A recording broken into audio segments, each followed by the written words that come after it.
Olá pessoal, bem-vindos a mais um encontro número 23, com o tema Movimento Retilíneo Uniformemente Variado e Funções Inversas. Neste encontro, nós utilizaremos os conceitos vistos por nós na aula anterior, relacionados ao nosso movimento que um objeto executa quando a sua aceleração é constante, para extrapolarmos e investigarmos uma situação matemática na qual nós conseguimos inverter uma função.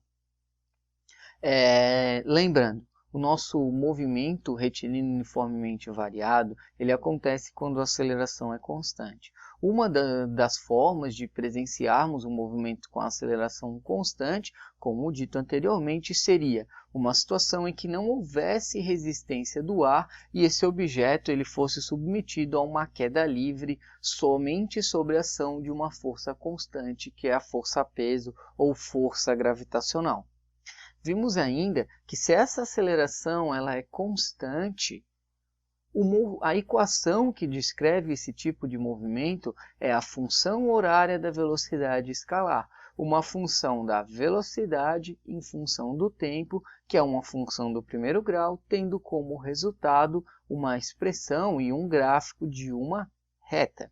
Nós percebemos ainda que esse coeficiente, ou seja, a aceleração que está atuando aqui como o coeficiente angular da nossa equação do primeiro grau, se ela tiver um valor positivo, a nossa reta, a nossa função, ela terá um comportamento crescente, e se ela tiver um valor negativo, a nossa reta, a nossa função, ela terá um comportamento decrescente, assim como era utilizado para o movimento com velocidade constante, o movimento retilíneo uniforme. Perceba que essas duas situações elas são bem parecidas. Assim, investigaremos o que é uma função inversa, como ela é obtida a partir de uma situação em que utiliza como pano de fundo esse problema da queda livre de corpos com aceleração constante, ou ainda movimentos que hipoteticamente aconteceriam com aceleração constante. Então vamos a este exemplo. Um carro que se move inicialmente a uma velocidade constante de 90 km por hora ao longo de uma rodovia em linha reta. Durante esse percurso, o móvel repentinamente percebe a necessidade de frear bruscamente para evitar um acidente maior, reduzindo a sua velocidade a uma taxa de 10 metros por segundo a cada segundo. Logo, em quanto tempo após o início da freada, o móvel levou para atingir o estado de repouso? Primeiramente, para analisarmos a situação, vamos retirar os dados. Nós temos uma velocidade de 90 km por hora, que seria uma velocidade inicial. Ele ainda fala para a gente que esse objeto ele vai atingir o estado de repouso. Logo, sempre quando ele falar atingir o estado de repouso, nós saberemos que a velocidade final ela tem um valor de 0 metros por segundo e ele ainda fornece para a gente um valor para uma aceleração. Pois, se essa velocidade ela reduz significa mudança, está diminuindo a velocidade. E logo, qualquer mudança de velocidade ela retrata uma aceleração. Logo, 10 metros por segundo a cada segundo, ou seja, 10 metros por segundo ao quadrado. A pergunta dele seria: quanto tempo após o início da freada o móvel levou para atingir o estado de repouso? O que nós temos, então, para esse problema é a velocidade em função do tempo. Isso nós conseguimos fazer de acordo com a equação que vimos anteriormente, a função horária da velocidade escalar. Mas o que precisamos, na verdade, para responder essa questão é o tempo em função da velocidade, pois nós temos duas velocidades e a pergunta está relacionada ao tempo. Ou seja, o que nós precisamos, se fôssemos falar na situação apenas matematicamente, nós teríamos y de x, mas o que nós precisamos é x de y. E quando eu estou querendo falar de função inversa, essa é a definição de função inversa. Quando nós temos o valor de y de x, mas nós precisamos do valor de x de y, ou seja, nós devemos inverter a situação. Saiba que, na matemática, para fazermos isso, Não são todas as funções que têm essa propriedade que nos permita manipulá-la para isolarmos a variável independente. No caso, sempre quando obtemos uma função, o que temos isolado é a variável dependente. O que faremos aqui, basicamente, para obter a função inversa é isolarmos a variável independente transformando ela na variável dependente. Ou seja, matematicamente falando, nós ainda poderíamos dizer, e essa é uma maneira mais técnica e também muito mais comum de ser expressa, que nós temos a função f de x e nós precisamos da função f na menos 1 de x. F na menos 1 de x significa função inversa. O que faremos aqui em diante, logo, é analisar quais são as classes de funções que nos permitem manipulá-las para obter funções inversas. A regra geral para obtermos uma função inversa é descobrirmos se essa função ela assume algumas propriedades. A propriedade maior que uma função deve contemplar para ela ter uma função inversa é a seguinte: a função ela precisa ser bijetora.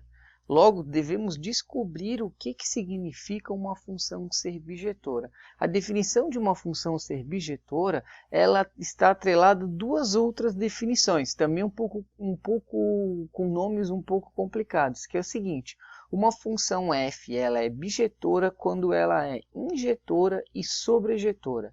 Nós só saberemos se uma função é bijetora se nós soubermos identificar se essa função é injetora e soubermos o que significa e também soubermos identificar na situação se ela é sobrejetora. Iniciaremos descobrindo, definindo e avaliando quando uma função é sobrejetora. Uma função ela é sobrejetora somente quando para todo y pertencente a b existe ao menos um elemento de x tal que f de x é igual a y. Como assim? Não entendi nada. Basicamente, uma função, pessoal, ela será sobrejetora quando o contradomínio dela for igual à sua imagem. Não pode haver valores, lembrando que das aulas anteriores ainda, nós vimos que nem sempre o contradomínio é igual à imagem. Nós podemos ter uma função em que ela tem um contradomínio muito maior que sua imagem. Nesses casos, essa função ela não será sobrejetora. A nossa função ela só é sobrejetora quando o valor do contradomínio e o valor da imagem são iguais. Por exemplo, neste caso, a função f de x ao quadrado, f de x igual a x ao quadrado, ela tem como valores correspondentes, a gente está dizendo que de r em r+, ou seja, o domínio dela são os reais e o contradomínio dela são os reais positivos. Logo, se nós colocássemos qualquer valor real aqui, por exemplo, 0, daria como resposta o 0, 1, menos 1, também o 1, 2, o 4, menos 2, também o 4. Perceba que qualquer valor que colocássemos do domínio, nós obteríamos valores também reais positivos. Ou seja, neste caso aqui, nós podemos perceber que tanto o contradomínio dessa nossa função como a imagem dela são os reais positivos. Se nós fôssemos definir de outro modo, se nós não tivéssemos definido o contradomínio como os reais positivos, mas somente disséssemos que o contradomínio seriam só os reais, ou seja, o contradomínio somente os reais. Neste caso aqui, nossa função, o contradomínio dela seria todos os reais, mas a imagem continuaria sendo somente os reais positivos. E nessa situação, a nossa função ela não seria sobrejetora. Logo, salientando, uma função ela é sobrejetora quando a sua imagem é igual ao seu contradomínio. Vamos agora descobrir o que significa dizer que uma função ela é injetora. Primeiro vou definir tecnicamente, um pouco mais complicado, e depois vou explicar o que significa esse termo técnico matemático. A função ela é injetora, uma função f ela é injetora de A em B, ou seja, o domínio A e o contradomínio B, somente quando para quaisquer x1 e x2 pertencentes ao domínio A, sendo x1 diferente de x2, obtivermos como correspondência um valor de f de x1 diferente de f de x2 pertencentes a esses dois valores ao nosso contradomínio. Ou seja, o que eu estou querendo dizer aqui é que a função ela é injetora quando do domínio dela não saem duas flechas. Ou seja, só existe para cada valor de x um único valor de y e esse valor tem que ser distinto. Logo, a nossa função do exemplo anterior, onde de tanto de 1 como de menos 1, elas iriam para o mesmo resultado no nosso contradomínio, que era o valor 1, ela não é uma função injetora. Em geral, uma função bem simples que caracteriza bem esse comportamento de função injetora é a função do primeiro grau. Funções do primeiro grau, elas são funções que elas são injetoras, pois perceba, se nós analisarmos aqui, para cada valor que pegamos de x e obtivermos essa correspondência com y, só existe um. 3, somente um valor. Qualquer valor, só existe uma correspondência com y, que é um resultado diferente, por exemplo, se avaliássemos o comportamento de uma função que tem como gráfico esse daqui. Perceba que se pegarmos um valor qualquer tanto de x, um valor de x1 como um valor de x2, esses valores aqui, eles têm a mesma correspondência no nosso eixo y. Logo, esse tipo de função aqui, ele não é uma função do tipo injetora, certo? Logo, uma função ela será injetora quando elementos distintos do domínio devem possuir também imagens distintas, ou seja, não pode ser duas flechas. Cada x que nós olhamos aqui, ele tem que ter valor diferente de correspondência no y. E essa é a definição de uma função injetora. Partindo desse princípio, se uma função ela é sobrejetora, ou seja, tem o contradomínio igual à imagem, e se ela é injetora para todo valor de x1 diferente de x2, há uma correspondência de f de x1 diferente de f de x2, ou seja, não existem duas flechas saindo do nosso conjunto domínio, quando ela assume esses dois comportamentos, por fim, podemos afirmar, essa função ela é bijetora e ainda que ela possui uma inversa. Tendo essas ferramentas em mãos, o que devemos avaliar é, para a função possuir inversa, ou seja, se existe um f(-1), somente se essa função ela for bijetora, injetora e sobrejetora. A segunda coisa a fazer, então, é obter a função inversa. Visto, essa função ela é bijetora, então vamos obter a função inversa. Para fazer isso é bem simples, após avaliarmos se existe mesmo essa função inversa. É somente nós isolarmos a variável independente. Ou seja, nós temos uma função que é f de x igual a alguma coisa de x. O que devemos fazer é jogar todos os termos para o outro lado e isolarmos o valor de x e dizemos assim, agora esse x aqui ele não se chama mais x, mas ele vai se chamar de função inversa. Então, basicamente é isso que nós fazemos, transformamos o x na variável dependente. Assim, vamos para um exemplo. F de x é igual a x mais 2, ou ainda y é igual a x mais 2. O que fazemos aqui inicialmente, como dissemos, é observar se essa função ela é bijetora. Como vimos, uma função do primeiro grau ela é uma função injetora.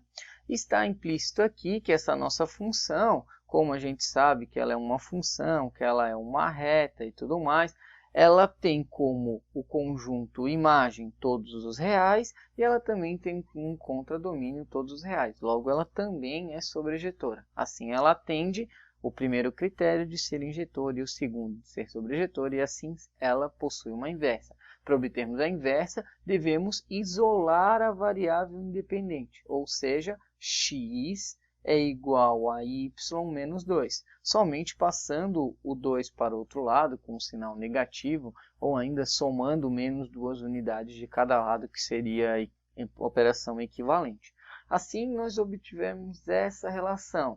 A próxima coisa a ser feita, então, é substituirmos esse x, dizendo que agora ele vai ser a variável independente e vai ser chamado de função inversa, ou seja, f na menos 1 de x. Substituímos o x por f na menos 1 de x e substituímos o y por x. Ou seja, a função inversa de f de x é igual a x mais 2 é igual a f na menos 1 de x, que é igual a x menos 2. Logo, uma função e a sua inversa. Assim, novamente, observar se ela é injetora ou sobrejetora, se ela possui inversa. Depois, isolamos a variável x, trocamos x por f na menos 1 de x e trocamos y por x, e está finalizado, e é isso que devemos fazer. Logo, retornaremos ao nosso exemplo proposto inicialmente para resolvê-lo a partir da descoberta do que significa uma função inversa. Analisando novamente o nosso problema, sabemos, como vimos, que ele tem uma velocidade inicial de 90 km por hora, ele tem uma velocidade final que será nula e ele tem uma aceleração de 10 metros por segundo ao quadrado. E a equação que descreve esse comportamento, uma equação da velocidade em função do tempo, ela é a função horária da velocidade escalar. O que devemos analisar inicialmente, então, é essa função. Ela admite inversa? E para isso devemos arrazoar. Ela é uma função sobrejetora? Sim, ela é uma função sobrejetora, pois o contradomínio dela e a imagem dela são os reais. Os reais, lembrando que o gráfico dessa função ele pode ser tanto assim como assim. Ou seja, o gráfico dessa função ela tem para aceleração positiva uma imagem sendo os reais positivos e para uma aceleração negativa uma imagem sendo os reais negativos. E ainda assim, o contradomínio dela também possuirá os mesmos valores, pois nós podemos delimitar o contradomínio de acordo com a nossa necessidade, neste caso aqui. Outra coisa, ela é uma função injetora? Sim, ela é uma função injetora. Toda função do primeiro grau ela tem como propriedade ser uma função injetora.